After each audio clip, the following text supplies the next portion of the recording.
Hi guys, welcome or welcome back to my YouTube channel. So in this video we are going to cover your topic 1.3 which is parliamentary democracy redefining Westminster model. ठीक है, तो हमें यहाँ पर parliamentary democracy के बारे में पढ़ना है और हमें रीडिफाइन करना है वेस्टमिंस्टर मॉडल, मतलब कि जो हमारा वेस्टमिंस्टर मॉडल है इसके बारे में भी हमने पढ़ना है और हमने कंपेयर करना है इसको थोड़ा सा। ठीक है, तो जो ये वेस्टमिंस्टर मॉडल है ना, ये मैं आपको बता देती हूँ, ये यूके का मॉडल है। मतलब कि ये जो पार्लियामेंट्री सिस्टम है ना, इसका जो ओरिजिन है इसको हम बोल सकते हैं कि यूके में हुआ है। मतलब कि जो ब्रिटेन है उसने इसका कंसेप्ट लाया है और ये ब्रिटेन से ही बाकी के देशों ने इसे अपनाया है। तो इंडिया ने भी, हमने अगर आपने मेरी पिछली वीडियो देखी होगी तो उसमें हमने सोर्सेज में पढ़ा था, तो उसमें हमने यही पढ़ा था कि ये जो पार्लियामेंट्री सिस्टम है ये हमने ब्रिटिश कॉन्स्टिट्यूशन से लिया है, राइट। तो वहीं पर ये पार्लियामेंट्री सिस्टम है और उस सिस्टम को हम वहाँ पर, जैसे यहाँ पे हम पार्लियामेंट सिस्टम बोलते हैं ना, वहाँ पर ये वेस्टमिंस्टर मॉडल उसको बोलते हैं। Okay, so Westminster is a place in UK, तो इसी जगह पे इस मॉडल का नाम रखा हुआ है Westminster model. So let's get started with this topic. So अब देखो, जो हमारी पार्लियामेंट्री डेमोक्रेसी है या पार्लियामेंट्री गवर्नमेंट है उसका क्या मतलब होता है, मतलब हम कैसे बोल सकते हैं कि ये पार्लियामेंट्री डेमोक्रेसी यहाँ पर है या पार्लियामेंट्री गवर्नमेंट है। तो इसकी क्या निशानी है कि जो एग्जीक्यूटिव्स हैं, हु आर द एग्जीक्यूटिव्स, जो हमारे पीएम हैं, जो हमारे मिनिस्टर्स हैं, ओके, ठीक है, जो भी लोग एग्जीक्यूट कर रहे हैं, ठीक है, जो भी हमारी मतलब वो अथॉरिटीज़ जो लॉ को इम्प्लीमेंट कर रही हैं, वो सारे वो किस पे डिपेंड होते हैं, वो होते हैं depend majority support of legislative. मतलब कि जो हमारा लेजिस्लेचर है ना, जो हमारा पार्लियामेंट है, जब तक उनको मेजॉरिटी ऑफ पीपल की सपोर्ट रहेगी, मतलब कि जो मेजॉरिटी लोग हैं, आधे से ज़्यादा लोग जब तक सपोर्ट कर रहे हैं पीएम को, तब तक ही वो पीएम है। अगर हमारी लोकसभा में, ठीक है, फॉर एग्जांपल इंडिया में है लोकसभा, जो लोकसभा में मेजॉरिटी पार्टी है उसके लीडर को हम पीएम बनाते हैं, ठीक है। तो मेजॉरिटी पार्टी का उसके पास सपोर्ट है, इसीलिए वो पीएम है। मान लो कि उसकी पार्टी से लोग निकलते जा रहे हैं, मतलब कि they are not liking him any more, तो अब वो वहाँ से अगर निकलते जा रहे हैं तो मान लो उसके पास अब हाफ से भी कम लोग रह गए हैं उसकी खुद की पार्टी को, मतलब उसको सपोर्ट करने वाले। तो क्या होगा कि वो पीएम की कुर्सी से उसे हटा दिया जाएगा, क्योंकि उसके पास अब मेजॉरिटी ऑफ द पीपल की सपोर्ट नहीं रही है। तो फ्रेश इलेक्शंस होंगे, फ्रेश पीएम बनेगा। तो जब अगर आपको अथॉरिटी पे रहना है, अथॉरिटी में रहना है, if you want to stay, you have to make sure कि आपके जो लोकसभा के मेंबर्स हैं या फिर अगर किसी और कंट्री में जो पार्लियामेंट है वो आपकी मेजॉरिटी ऑफ द पार्लियामेंट आपकी सपोर्ट में है, तब तक ही आप पीएम रह सकते हो, ठीक है।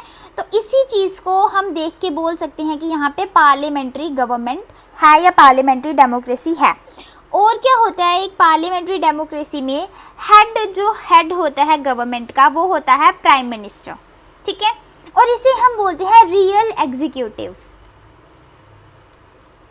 मतलब कि जो रियल पावर होती है, जो असली पावर होती है ना, वो पीएम के पास रहती है, और जो प्राइम मिनिस्टर है उसको हम बोलते हैं नॉमिनल एग्जीक्यूटिव, क्योंकि वो बस सिग्नेचर करने के लिए होते हैं। प्राइम मिनिस्टर प्रेसिडेंट, उनकी खुद की कोई पावर नहीं होती है, ठीक है, छोटी मोटी पावर्स होती हैं but not like PM. PM के पास सुप्रीम पावर है, ही इज़ रियल एग्जीक्यूटिव, ठीक है। सारे जो भी डिसीजंस हैं हमारी कंट्री के वो कौन लेता है, पीएम। इसकी एग्जांपल आप ऐसे देखो, मान लो एक घर है, घर में एक दादाजी होते हैं और एक होता है वो इंसान जो घर में सबसे ज़्यादा कमा के ला रहा है। तो अब जो दादाजी है ना, वो कमा तो नहीं रहे हैं, तो उनकी बात मानी जाती है, but not in the sense कि वो डोमिनेटिंग हैं और वही सब कुछ कर रहे हैं तो उन्हीं के रूल्स वहाँ पर इम्प्लीमेंट होंगे, नहीं। जो इंसान घर पे सबसे ज़्यादा कमा के ला रहा है वो इम्प्लीमेंट करेगा रूल्स, वो बताएगा कि आपको क्या करना है, कैसे करना है, क्योंकि उसे हम सबसे समझदार मानते हैं और वही हमें चला रहा है, ओके। तो जो हमारे दादाजी है उनका क्या काम होगा कि हाँ कोई गेस्ट आ गया घर में उसको ग्रीट करना, या फिर कोई गेस्ट आ गया उसके पास बैठना, उससे बातें वगैरह करना, उसे मतलब हमारे घर को एक तरीके से रिप्रेजेंट करना। ठीक है, अब हमें कहीं पे जाना है तो हम उनको भेजेंगे कि हाँ वो जाएंगे तो ज़्यादा अच्छा रहेगा, because he is more like a gentleman and all. लेकिन जो रियल में हमारे घर को चला रहा है वो इंसान है जो घर में सबसे ज़्यादा कमा के ला रहा है। उसी तरीके से मान लो पीएम है, पीएम वो है जो रियल मीनिंग में इंडिया को चला रहा है, और प्रेसिडेंट कौन है, जो कि जस्ट इंडिया को रिप्रेजेंट कर रहे हैं। जैसे फॉरेन में जाके वो इंडिया की तरफ से मिलेंगे, या फिर कोई भी डॉक्यूमेंट होगा उसमें एक सिग्नेचर, प्रेसिडेंट के सिग्नेचर के बिना वो इम्प्लीमेंट नहीं हो सकता, उनके सिग्नेचर होने ही चाहिए, क्योंकि हम उनको एक तरीके से एज अ रिस्पेक्टिव अथॉरिटी मानते हैं कि हाँ ये इंडिया के रिप्रेजेंटेटिव हैं, इंडिया को रिप्रेजेंट कर रहे हैं, तो हर चीज़ इनके सिग्नेचर से होनी चाहिए, इनकी कंसोलिडेंस उनकी हमें चाहिए। ओके, सो इसके बाद क्या होता है, जो पीपल हैं वो यहाँ पे इलेक्ट करते हैं रिप्रेजेंटेटिव्स को। ओके, टू मेक लॉज, मतलब कि जो हमारा लेजिस्लेचर है, लेजिस्लेटिव है, वो इलेक्ट होके आता है रिप्रेजेंटेटिव से, जो कि किसने इलेक्ट किए होते हैं, लोगों ने इलेक्ट किए होते हैं। ठीक है, तो हमारे जो हम लोग हैं वो इलेक्ट करते हैं अपने रिप्रेजेंटेटिव्स को, और ताकि वो ही उनके लिए आगे जाके लॉज बना सके। तो यहाँ पर देखो, यहाँ पर डेमोक्रेसी है ना, रूल ऑफ पीपल देखने को मिल रहा है। तो यही चीज़ है, यही चीज़ हमने ब्रिटिशर्स से ली हुई है कि इंडिया में रूल ऑफ पीपल है, डेमोक्रेसी है, और ये सभी चीज़ें मिलके इंडिया को डेमोक्रेटिक कंट्री बनाती हैं। ठीक है, उसके बाद जो इंडियन पार्लियामेंट्री सिस्टम है वो प्रीडोमिनेंट है, वो डोमिनेटेड है किससे, ब्रिटिशर्स से। ठीक है, ब्रिटिशर्स डोमिनेट करते हैं इंडिया के पार्लियामेंट सिस्टम को, और हमने यहीं से अपने पार्लियामेंट सिस्टम का कंसेप्ट भी लिया हुआ है, और हमने यहीं से बोला था कि हाँ हमें भी इंडिया में पार्लियामेंट्री सिस्टम को चाहिए, क्योंकि only parliament system is successful in India, क्योंकि इतनी डाइवर्स कंट्री है, इतने सारे लोग हैं, सबको अपनी रिप्रेजेंटेशन चाहिए। तो जब सब अपने अपने रिप्रेजेंटेटिव चुन के आगे बेचते हैं तो वो एक मिक्सचर बन जाता है ना, एक मिक्सचर बन जाता है सबका। तो जो भी लॉ होगा वो सबके हित के लिए होगा, जो भी लॉ बनाया जाएगा वो एक मिक्सचर से बनेगा। ठीक है, कोई भी ऐसा नहीं है कि कोई मेजॉरिटी लोग हैं तो वो जाके लॉ बना देंगे, ऐसा नहीं होता है। अलग अलग कम्युनिटी से अलग अलग रिप्रेजेंटेटिव्स आके पार्लियामेंट बनाते हैं, फिर वो लॉ को इम्प्लीमेंट वहाँ पर करते हैं। Okay, so this is what is known as parliamentary democracy. Now we will discuss some of the features of parliamentary system. सबसे पहले है रियल एंड नॉमिनल एग्जीक्यूटिव होते हैं यहाँ पे। तो जो रियल एग्जीक्यूटिव होता है उसके पास रियल पावर होती है, मतलब कि जो असली में पावर यूज़ कर सकता है, और नॉमिनल होता है जो कि सिर्फ उसको इम्प्लीमेंट करने के लिए, मतलब उसके जो सिग्नेचर्स मैटर करते हैं, बाकी कोई डिसीजन उसका मैटर नहीं करता है। He can't take any decision on his own. ठीक है, उसे अगर कोई बिल पास हो गया है तो he has to sign it, he has no other option. Okay, तो इस तरीके से जो रियल है और नॉमिनल एग्जीक्यूटिव है, इनमें डिफरेंस है। और इंडिया में रियल एग्जीक्यूटिव है पीएम, और जो हमारे प्रेसिडेंट हैं वो नॉमिनल एग्जीक्यूटिव हैं। क्लियर है। उसके बाद मेजॉरिटी पार्टी रूल।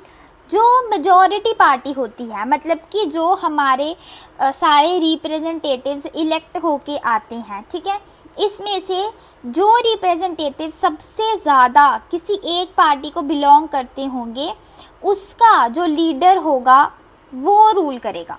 ठीक है, फॉर एग्जांपल इंडिया की लोकसभा में अलग अलग पार्टीज़ के रिप्रेजेंटेटिव्स इलेक्ट होके आते हैं, तो जिस पार्टी के सबसे ज़्यादा रिप्रेजेंटेटिव्स इलेक्ट होके आ जाते हैं वो सारे रिप्रेजेंटेटिव्स जिस पार्टी से बिलोंग करते हैं उस पार्टी के लीडर को हम पीएम बना देते हैं। ठीक है, तो यहाँ पे मेजॉरिटी पार्टी का रूल होता है, और अगर मेजॉरिटी नहीं बन रही है किसी पार्टी की तो that party can make collisions with other small parties, और वो मिलके दूसरी पार्टी से अगर वो उसके साथ जुड़ जाते हैं, कोई एक लीडर वो बना लेते हैं आपस में सभी मिलके, तो फिर क्या होता है कि वो भी रूल में आ सकते हैं। ओके उसके बाद executive is responsible to legislature. अब जो एग्जीक्यूटिव है, जो मान लो काउंसिल फॉर एग्जांपल इंडिया में, ठीक है, तो इंडिया में क्या है, इंडिया में मान लो काउंसिल ऑफ मिनिस्टर्स है और पीएम है, ठीक है।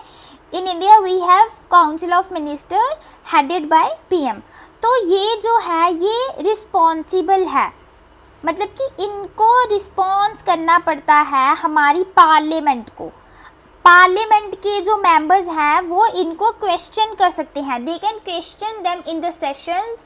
जबकि सेशंस होते हैं या मीटिंग्स होती हैं तो ये क्वेश्चन कर सकते हैं कि आपने क्या क्या मतलब कहाँ कहाँ पे क्या क्या स्कीम्स लाई हैं, क्या क्या चीज़ें लाई हैं, उससे क्या क्या चेंजेस आए हैं, दे कैन क्वेश्चन देम, ठीक है। तो इन्हें इसको रिस्पॉन्स करना पड़ता है। मींस कि जो एग्जीक्यूटिव है, जो हमारे पीएम और काउंसिल ऑफ मिनिस्टर है, they are responsible to our legislature. Means कि जो हमारी पार्लियामेंट है, ठीक है, उसको रिस्पॉन्स करना पड़ता है उनको। उसके बाद क्या है, लीडरशिप ऑफ पीएम। जो हमारे पीएम है, जो रियल एग्जीक्यूटिव है, उसकी लीडरशिप होती है, ही इज़ सुप्रीम, ठीक है। उसके बाद parliament can create and amend laws. जो पार्लियामेंट है उसके पास ये अथॉरिटी है कि वो बना भी सकती है लॉज, और उसे पुराना कोई लॉ है तो उसे अमेंड भी कर सकती है, उसे चेंज भी कर सकती है, ठीक है। सो this is the authority of our parliament. उसके बाद क्या है कि अपोजिशन का भी रूल यहाँ पर होता है।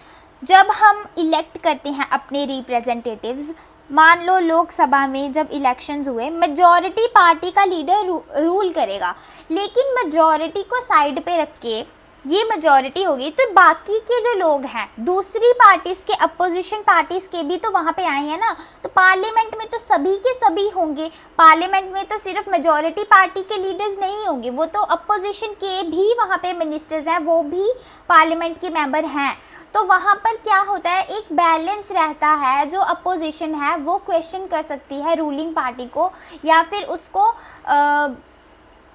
थोड़ा धमका भी सकती है कि हमें, मतलब अगर आपने कुछ गलत किया है तो उसे धमका सकती है कि जनता के सामने वो चीज़ ला सकती है कि उन्होंने कुछ गलत किया है, ठीक है। तो जो अपोजिशन है उसका भी यहाँ पर रूल रहता है, वो भी बहुत ही बड़ा रोल प्ले करती है हमारी पार्लियामेंट में, और जिसकी वजह से क्या होता है कि एक बैलेंस रहता है। अपोजिशन बहुत इम्पॉर्टेंट होती है एक डेमोक्रेटिक कंट्री में। ओके उसके बाद बजट पास किया जाता है। इंडिया में 3 टाइप के सेशंस होते हैं, ठीक है। पहला होता है हमारा बजट सेशन होता है, ओके। उसके बाद हमारा मॉनसून सेशन होता है, देन विंटर सेशन होता है। तो हमारा जो बजट सेशन है ये चलता है फेब टू मई। ये जो मॉनसून सेशन है ये हमारा चलता है जुलाई टू सितंबर। जो ये विंटर है ये चलता है हमारा नवंबर टू दिसंबर, ओके। तो ये 3 सेशंस होती हैं। तो ये जो बजट सेशन होता है इनमें से, इसमें हमें बजट पास करना होता है कि कौन सा बजट कहाँ यूज़ हुआ है, कौन से बजट को कहाँ पर इम्प्लीमेंट किया गया था, क्या क्या मतलब कि पूरा एक रिकॉर्ड जो है वो पार्लियामेंट के सामने रखा जाता है कि कहाँ पर खर्चा हुआ है, कितना खर्चा हुआ है, ठीक है। तो कुछ भी हिडन नहीं है, सब कुछ हमारे सामने होता है। Nothing is hidden in a parliamentary democracy. सब कुछ लोगों के सामने होता है, लोगों को हर चीज़ का रिस्पॉन्स मिलता है। तो सब कुछ हमारे सामने ही होता है एक पार्लियामेंट्री डेमोक्रेसी में, okay. Now coming over to reasons for adaptation of parliamentary system in India, कि हमने इंडिया में क्यों इसको अपनाया पार्लियामेंट्री सिस्टम को। सबसे पहली चीज़ क्या थी, फेमिलैरिटी। मतलब कि जब हम अंडर ब्रिटिश रूल थे ना, मतलब कि जब हम अंडर ब्रिटिश रूल थे, हमें उसी टाइम से हम इसके साथ फेमिलियर हो गए थे। हमें इस चीज़ की आदत हो गई थी, क्योंकि उस टाइम पर भी इसी तरीके का कुछ रूल उन्होंने बनाया था, इसी तरीके की गवर्नमेंट उन्होंने बनाई थी। तो we were familiar with this rule. तो हमारे लिए ये ज़्यादा इजी था टू कंटिन्यू इट। ठीक है। तो हमने उसे जब कंटिन्यू किया तो हमारे लिए इजी रहा, कुछ ऐसे वास्ट चेंज नहीं आया हमारी गवर्नमेंट में। It was same like the previous one. Okay, उसके बाद रिस्पॉन्सिबिलिटी, मतलब कि ये जो पार्लियामेंट्री गवर्नमेंट है ना, ये रिस्पॉन्सिबल है, इसे रिस्पॉन्स करना पड़ता है। We can question the executive, we can question them, है ना। तो उन्हें आके पार्लियामेंट पे जवाब देना पड़ता है, हमारे रिप्रेजेंटेटिव्स को जवाब देना पड़ता है, मतलब हमारे रिप्रेजेंटेटिव्स को जवाब देना पड़ता है। एक तरीके से वो हमें ही जवाब दे रहे हैं इनडायरेक्टली, है ना, क्योंकि रिप्रेजेंटेटिव्स तो हमने ही इलेक्ट किए हैं। तो जिन जिन लोगों ने जो रिप्रेजेंटेटिव इलेक्ट किया होगा वो उन्हीं के लोगों के अकॉर्डिंग क्वेश्चन पूछेगा, तो वो इनडायरेक्टली लोगों को ही आंसर करते हैं। ठीक है, तो ये रिस्पॉन्सिबिलिटी है उनकी, ये रिस्पॉन्सिबल है लोगों को। Then nature of Indian society. अब सबको पता है इंडियन सोसाइटी का क्या नेचर है, कितनी अलग रिलीजन, कास्ट, है ना, कितने अलग अलग रीजन के लोग रहते हैं यहाँ पे, अलग अलग कल्चर के। तो इन सब चीज़ों की वजह से क्या हो रहा है कि लोगों को एक कॉन्फिडेंस रहता है कि हाँ हमारा रिप्रेजेंटेटिव पार्लियामेंट में है, तो हमारी भी कुछ मतलब हम निगलेक्ट नहीं हो रहे हैं, हमने अपना रिप्रेजेंटेटिव इलेक्ट किया है, मतलब हमें भी वहाँ पर क्वेश्चन करने का हक है, हमें भी जवाब मिल सकता है, हमें भी जवाब मिल रहा है। तो उनको ऐसे बिछड़ा हुआ फील नहीं होता है, सबको अपनी एक पहचान पार्लियामेंट में मिल जाती है रिप्रेजेंटेटिव्स के थ्रू। ओके, उसके बाद कनेक्शन, जो लेजिस्लेटिव है और जो एग्जीक्यूटिव है वो आपस में कनेक्टेड है। जो हमारे एग्जीक्यूटिव्स है ना वो भी लेजिस्लेचर से ही तो निकल कर आए हैं। जो हमारा पीएम है वो मेजॉरिटी पार्टी का लीडर होगा, ये भी तो कहीं ना कहीं से इलेक्ट होके ही आया होगा ना, और मेंबर ऑफ पार्लियामेंट भी होगा, राइट।